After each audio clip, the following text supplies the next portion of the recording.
Dia 12. Desenvolvendo amizade com Deus. Deus oferece a sua amizade ao justo. Provérbios 3:32. Aproximem-se de Deus e Ele se aproximará de vocês. Tiago 4:8. Você está tão perto de Deus quanto escolhe estar. A exemplo do que ocorre com qualquer amizade, você deve se esforçar para desenvolver um relacionamento com Deus. Isso não acontecerá por acidente. É necessário desejar essa amizade e disponibilizar-lhe tempo e energia.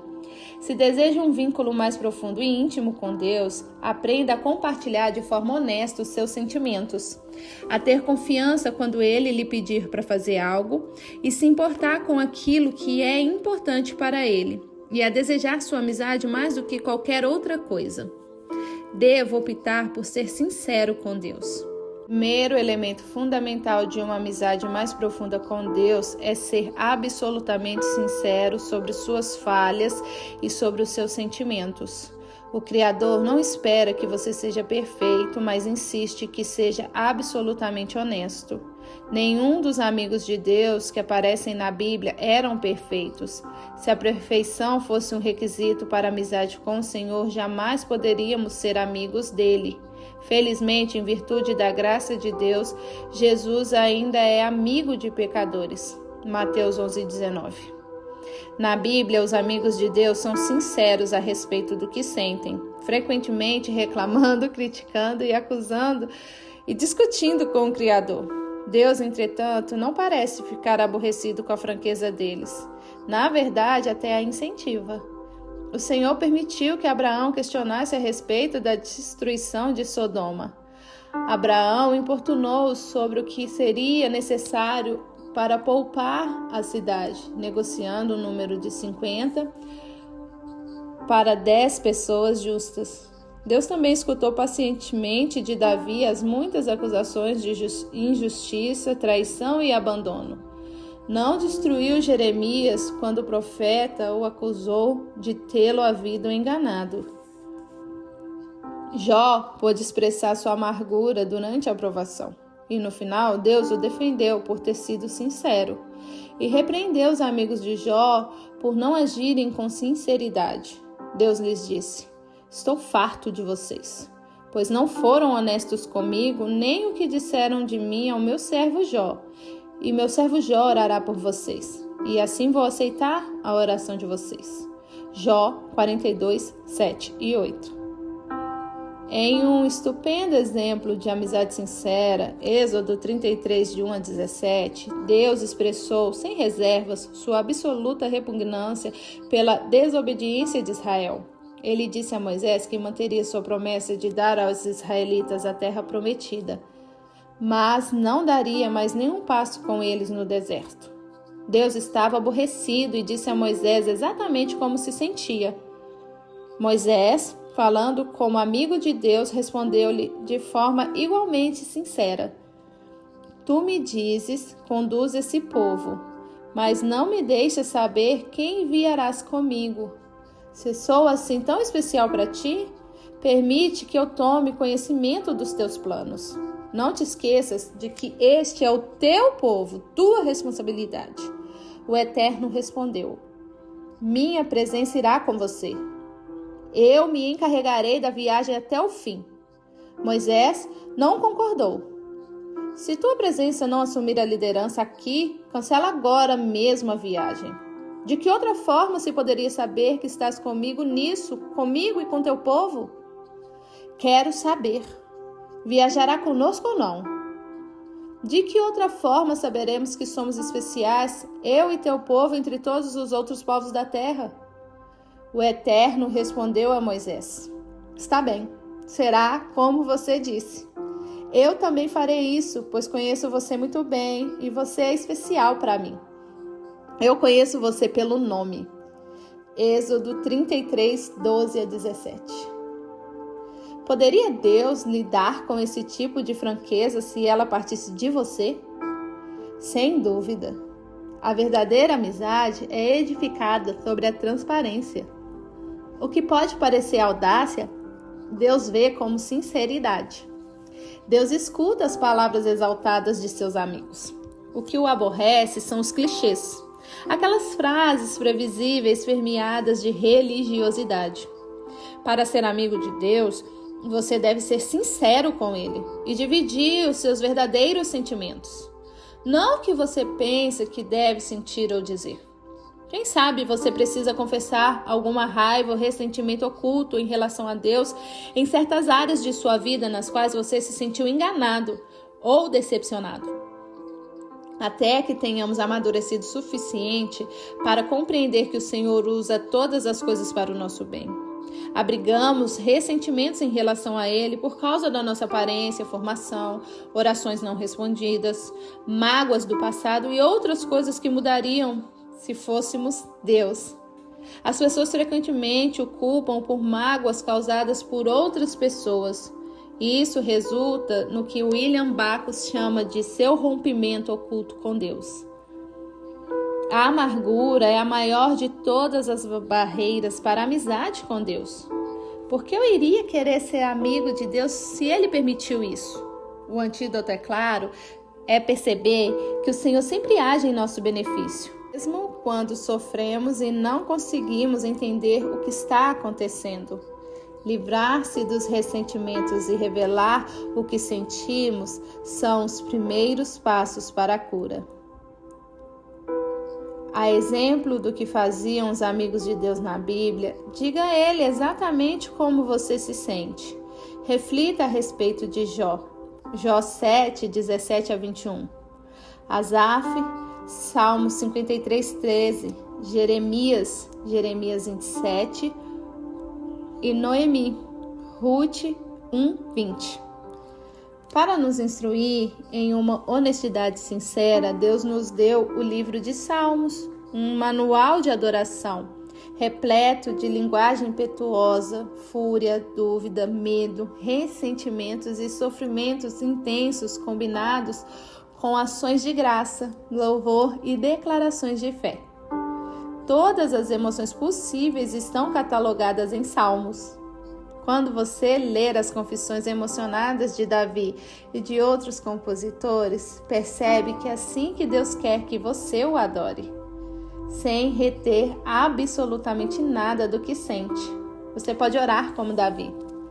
Derramo diante dele as minhas queixas e conto-lhe todos os meus aborrecimentos. Estou totalmente abatido. Salmos 142, 2 e 3. É animador saber que todos os amigos íntimos de Deus, Moisés, Davi, Abraão, Jó e outros, defrontaram-se com dúvidas. Em vez de mascarar seus anseios com frases feitas, eles os expressaram sincera, aberta e publicamente. Exprimir as dúvidas pode ser o primeiro passo para o nível seguinte de intimidade com Deus. Devo optar por obedecer a Deus pela fé. Todas as vezes que você confia na sabedoria de Deus e faz tudo o que Ele diz, mesmo sem compreender, sua amizade com Ele se aprofunda. Normalmente, não consideramos a obediência uma característica da amizade. Ela parece mais adequada ao relacionamento com os pais, com o chefe ou com algum superior imediato, mas nunca com um amigo. Jesus, no entanto, deixou claro que a obediência é uma condição para se obter intimidade com Deus. Ele disse: vocês serão meus amigos se fizerem o que eu ordeno. João 15, 14. No capítulo anterior, na lei que a palavra usada por Jesus quando nos chamou amigo podia se referir aos amigos do rei, uma corte real. Ora, esses companheiros íntimos usufruam de privilégios especiais, eles também estão sujeitos ao rei e têm que obedecer às suas ordens. Somos amigos de Deus, mas não somos seus iguais. Ele é o chamado líder e o seguimos. Obedecemos a Deus não por obrigação, medo ou imposição, mas porque o amamos e confiamos que Ele sabe o que é melhor para nós. Queremos seguir a Cristo por gratidão a tudo que Ele faz por nós. E quanto mais de perto seguimos, mais intensa a nossa amizade se torna. Os não cristãos, em geral, pensam que os cristãos obedecem por obrigação, culpa ou medo de serem punidos. Mas a realidade é o oposto. Fomos perdoados e libertos, então obedecemos por amor. E nossa obediência nos traz grande alegria. Jesus disse: como o Pai me amou, assim eu os amei. Permaneçam no meu amor. Se vocês obedecerem aos meus mandamentos, permanecerão no meu amor, assim como tenho obedecido os mandamentos de meu Pai, e em seu amor permaneço. Tenho dito essas palavras para que a minha alegria esteja em vocês e a alegria de vocês seja completa. João 15, 9-11. Observe que Jesus espera de nós o mesmo comportamento que ele tem com o Pai, que é o modelo para o nosso relacionamento com o Filho. Foi por amor que Jesus realizou tudo o que o Pai lhe pediu.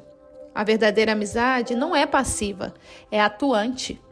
Quando Jesus nos pede que amemos o próximo, ajudemos os necessitados, dividamos nossos recursos, conservemos nossas vidas irrepreensíveis, perdoemos e levemos outras pessoas a Ele, o amor nos estimula a obedecer imediatamente. Várias ocasiões somos desafiados a realizar grandes coisas para Deus. Na realidade, o Senhor fica mais satisfeito quando fazemos pequenas coisas para Ele espontaneamente. Elas podem passar despercebidas para outras pessoas, mas Ele as observa e as considera como atos de adoração. Grandes oportunidades podem acontecer uma única vez durante toda a vida, mas pequenas oportunidades nos cercam todos os dias. Mesmo por um simples ato como dizer a verdade, ser gentil ou animar alguém, trazemos um sorriso à face do Senhor. Deus guarda simples atos de obediência como se fossem o tesouro mais precioso, orações, louvores ou ofertas.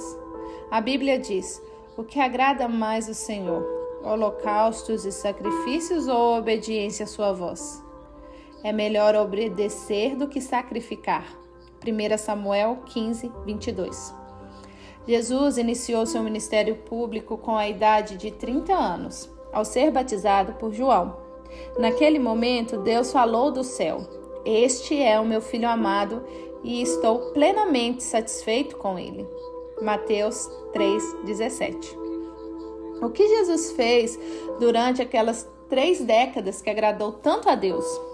A Bíblia silencia a respeito desse período da vida de Cristo, exceto por uma única frase que encontramos em Lucas 2,51. Então foi com eles para Nazaré e era-lhes obediente. 30 anos agradando a Deus foram resumidos em 3 palavras: era-lhes obediente. Devo optar por valorizar o que Deus valoriza. É isso que os amigos fazem. Eles se importam com o que é importante para a outra pessoa. Assim, quanto mais você se torna amigo de Deus, mais se importará com o que é importante para Ele, mais sofrerá com o que lhe causa sofrimento e mais se alegrará com o que lhe dá prazer. Paulo é o melhor exemplo disso. As prioridades de Deus eram as suas prioridades e os desejos dele eram os seus desejos também. O que me deixa tão abatido é que me preocupo demais com vocês. É a paixão de Deus queimando dentro de mim. 2 Coríntios 11:2. Davi se sentia da mesma forma. Pois o zelo pela tua casa me consome e os insultos daqueles que te insultam caem sobre mim. Salmo 69:9. O que importa mais para Deus? A redenção de seu povo. Ele quer que todos os seus filhos perdidos sejam encontrados. Esse é o único motivo pelo qual Jesus veio a este mundo. A coisa mais preciosa no coração de Deus é a morte do seu filho. A segunda coisa mais preciosa é quando seus filhos comunicam essa boa nova a outras pessoas. Para ser amigo do Senhor, você deve se interessar por todas as pessoas ao seu redor, pois Deus se importa com elas. Os amigos de Deus falam dele aos amigos. Devo desejar ser amigo de Deus mais que qualquer outra coisa. Os salmos estão cheios de exemplo deste desejo. Davi desejou apaixonadamente conhecer a Deus, expressando-se com palavras como anelo, anseio, tenho sede e fome. Ele ansiava pelo Senhor e declarou: há uma coisa que realmente desejo do Senhor, o privilégio de viver durante toda a minha vida na tua presença, para descobrir a cada dia um pouco mais da sua perfeição e do seu amor. Salmos 27:4. Em outro salmo ele diz: o teu amor para mim vale mais que a vida. Salmos 63:3. O desejo de Jacó pelas bênçãos de Deus era tão intenso que ele lutou uma noite inteira com o Senhor, dizendo: não te deixarei ir a não ser que me abençoes. Gênesis 32:26. A parte mais maravilhosa dessa história é que Deus, que é todo-poderoso, permitiu que Jacó vencesse. O Criador não fica ofendido quando lutamos com Ele, porque lutar exige contato pessoal e isso nos traz para perto dele. Lutar também é uma atitude apaixonada e Deus gosta quando demonstramos paixão por Ele. Paulo foi outro homem que nutriu uma amizade ardente com Deus. Nada era mais importante. Era sua primeira prioridade. Objeto de sua total concentração e o mais importante objetivo de sua vida. Esse foi o motivo pelo qual Deus usou Paulo de forma tão grandiosa. A The Amplified Bible exprime toda a força da paixão de Paulo. Meu firme propósito é que eu possa conhecê-lo e que possa conhecê-lo cada vez mais profunda, intimamente, recebendo, reconhecendo e compreendendo as maravilhas de sua pessoa com mais clareza e intensidade. Filipenses 3:10.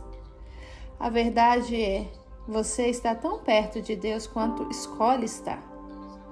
A amizade íntima com Deus é fruto de uma escolha, não de uma eventualidade, e você deve buscá-la intencionalmente. Você realmente a deseja mais do que qualquer outra coisa? Qual é a importância disso para você? Vale a pena desistir de outras coisas por causa dela? Valeria ela o esforço de desenvolver certos hábitos e habilidades? Talvez você tenha sido apaixonado por Deus no passado, mas perdeu aquele desejo. Esse foi o problema dos cristãos de Éfeso. Haviam perdido o primeiro amor. Faziam todas as coisas corretamente, mas por obrigação e não por amor. Se você está passando por alguma instabilidade espiritual, não se surpreenda quando Deus permite que você sofra. O sofrimento é o combustível da paixão. Ele gera energia com tal intensidade que transforma o que normalmente não possuímos. Assim disse C.S. Lewis, o sofrimento é o megafone de Deus. É a forma de Deus nos sacudir da letargia espiritual. Os nossos problemas não são uma punição, mas apelos de um Deus amoroso para nos despertar. O Senhor não está irritado com você, está irritado por você. E fará o que for necessário para trazê-lo de volta à comunhão com Ele. Há, porém, um meio mais fácil de reacender a paixão por Deus. Comece a pedir que Ele lhe dê essa paixão e continue pedindo até que a receba. Repita essa oração ao longo do dia. Querido Jesus, mais que qualquer outra coisa, quero conhecer-te intimamente. Deus disse aos cativos da Babilônia: quando vocês me buscarem, me encontrarão. Sim, quando me buscarem de todo o coração em primeiro lugar, dou a vocês a certeza de que não vão se decepcionar. Jeremias 29:13. Seu relacionamento mais importante. Não há nada, absolutamente nada mais importante que fazer amizade com Deus. Esse é um relacionamento que durará para sempre. Paulo disse a Timóteo: algumas dessas pessoas perderam a coisa mais importante da vida. Elas não conhecem a Deus. 1 Timóteo 6:21. Você perdeu a coisa mais importante da vida? pois pode fazer algo a respeito agora mesmo. Lembre-se, escolha é sua. Você está tão perto de Deus quanto escolhe estar. Dia 12. Pensando sobre o meu propósito de vida. Tema para reflexão. Estou tão perto de Deus quanto escolho estar. Versículo para memorizar. Tiago 4:8. Aproximem-se de Deus e Ele se aproximará de vocês. Pergunta para meditar. Que escolhas práticas farei hoje para me aproximar mais de Deus?